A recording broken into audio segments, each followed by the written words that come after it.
Hi, I'm Mel Clark, coming to you from the lands of the Gadigal people. This is ABC News Daily.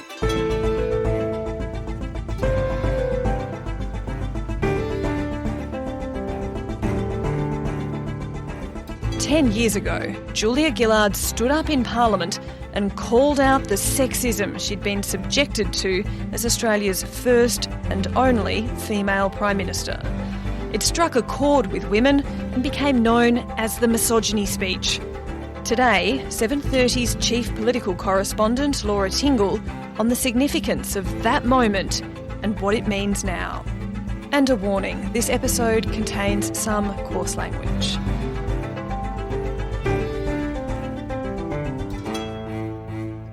That the motion be agreed to. I call the Prime Minister. Thank you very much, Deputy Speaker, and I rise to oppose the motion moved by the Leader of the Opposition. And in so doing, I say to the Leader of the Opposition, I will not be lectured about sexism and misogyny by this man. I will not. Laura, take me back to that moment. Where were you when Julia Gillard delivered the misogyny speech? I was in my office in the press gallery, which is up in the top floor of Parliament House, listening to question time. For high office. Well, I hope the Leader of the Opposition has got a piece of paper. And frankly, Melissa, because my hearing's not so good as it used to be, and often it was so noisy in the chamber, I literally couldn't hear what was being said. So I would watch it on the monitors in Parliament House from my desk so that I could keep a better track of what was going on. Stood next to a sign that described me as a man's bitch. I was offended. You really had to, from my perspective, not be in there to hear it. The Leader of the Opposition said what the housewives of Australia need to understand as they do the ironing. Thank you for that painting of women's roles in modern Australia. And so when you were hearing Julia Gillard deliver those powerful words, what were you thinking at the time? Well, I was thinking, whoa, that's pretty, this is pretty amazing. In fact, I remember I messaged my news desk in Sydney and I said, there's something happening here at the moment. You know, there's something pretty significant happening. Sitting in this chair. I was offended when the Leader of the Opposition went outside in the front of Parliament and stood next to a sign that said, ditch the witch. I was offended. Laura, can you explain the context to this moment, to this speech? Because there's a lot to unpack here. Yeah, we've got to remember that the Labor government basically was in office with the support of the crossbench in the House of Representatives at that time. The view of the crossbench by a lot of the media establishment and the electorate at that time was not as benign as it is now. They were very hostile to the idea of minority government. Tony Abbott had sort of whipped up this sort of idea that government was unstable. The coalition had this belief that on any particular day in the House of Representatives, they could move a motion which would defeat the government and bring it down on the floor of the Parliament. So there was high stakes involved. I move that the member for Fisher, Peter Slipper, to take the chair of this House as Speaker. Labor had installed the former coalition MP Peter Slipper as Speaker as a way of shoring up its numbers. The member proposed, Mr Slipper, has been elected as Speaker.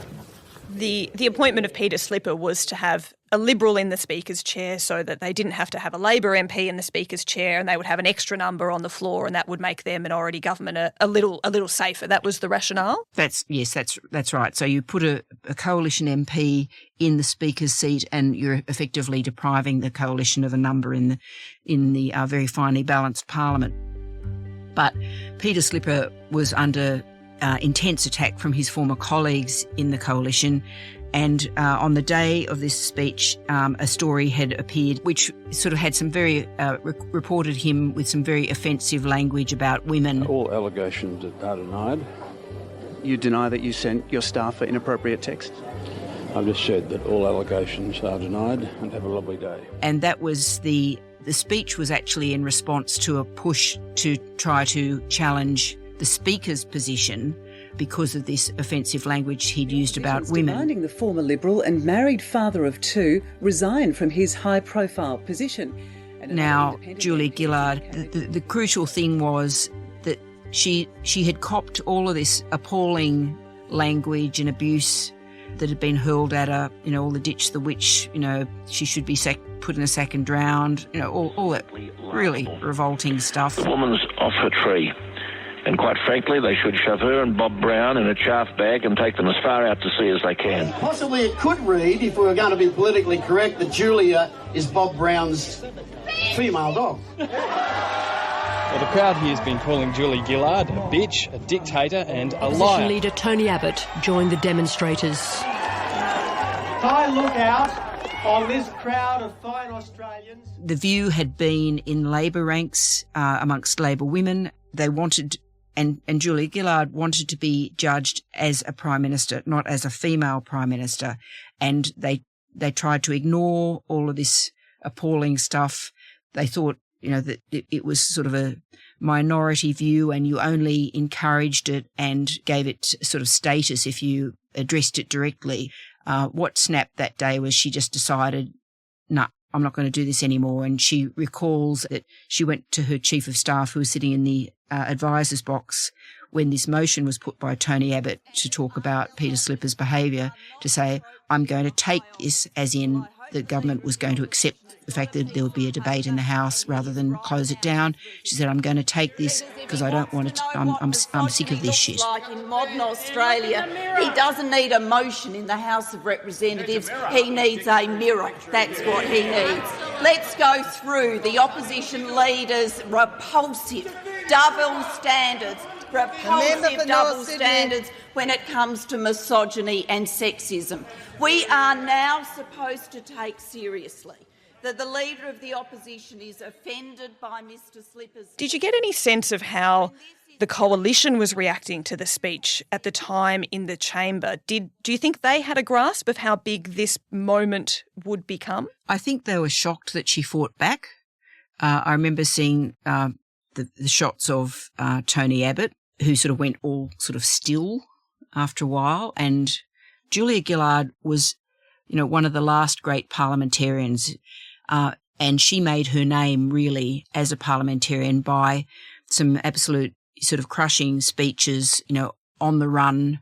And she gave them both barrels, and I think they were shocked by it. I think they started off laughing it off a bit. I don't think they probably realised how it was playing out in the broader world at that time. Of course, it was a pretty amazing day in the Parliament. 2 years of anger boiled over with the opposition leader and the Prime Minister exchanging insults and invective during a rare move to... And I think it's that element that has resonated so much, that the idea that a female in a position of power has taken on board so much and reaches a threshold. I feel that idea that there's a threshold upon which women were no longer willing to tolerate this sort of sexist language, behaviour, attitudes that they deal with in the workplace, that is what has resonated with people beyond the political circumstances in which the speech was given. Absolutely. It did resonate out in beyond the walls of Parliament House hugely, and everybody who's ever sort of sat there and sort of smiled through gritted teeth at, appalling behaviour by male colleagues. And in some ways it had the pushback by Julia Gillard against Tony Abbott's misogynistic comments about her resonated more outside the building, frankly, I think, than it did inside.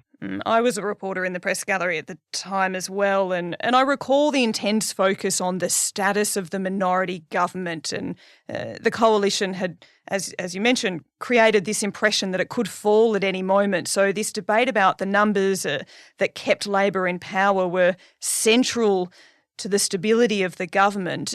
Do you think, in hindsight, that a lot of the mainstream media missed the power of the moment, or is there also a need for the news to focus on the daily political thrust? Well, I've been heckled at various writers' festivals over the years for trying to explain this context, because people said, we don't care if the government fell on the day. And I would say, I reckon you probably would have if it had happened, just saying.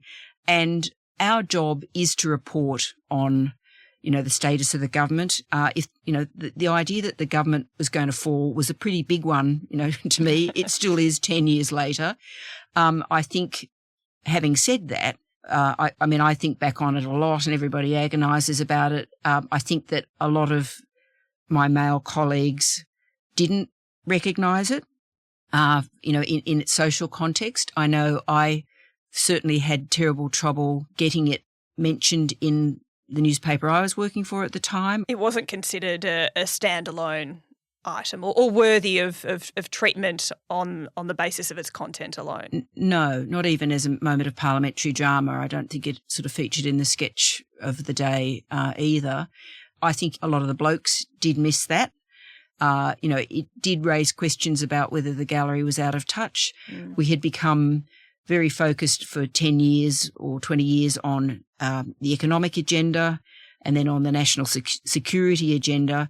There wasn't really a lot of reflection or discussion in the political debate, not just amongst journalists, but in the political debate about social issues, the sorts of things that we talk about now, like marriage equality, abortion even, transgender rights. They just weren't discussed. What about outside of politics? It seems that calling out sexist behaviour is more commonplace now, which is a good thing, but I'm not convinced that we're seeing less sexist behaviour as a result. What do you think? I think it has changed over the last 10 years. I don't know how much of it you attribute to the Julia Gillard speech, but I think it has changed. People have become conscious they've got to be a little bit more careful with their words. There seem to be more mechanisms in place to force, whether it's boards or managers, to account for their actions and make sure that, they aren't doing something on the grounds of sexism. But it's always out there, I think, Mel. It's just the way it is. I don't think it's as bad, and it's certainly not as transparent as it was 10 years ago. Always progress to be made. Always. Laura Tingle is the Chief Political Correspondent for 7:30. This episode was produced by Sydney Peed and Chris Dengate, who also did the mix. Supervising producer is Stephen Smiley. Over the weekend, we'll be bringing you an episode from our colleagues at ABC Sport Daily. Keep an eye out for that on Saturday. And Sam Hawley will be back hosting on Monday. I'm Mel Clark. Thanks for listening.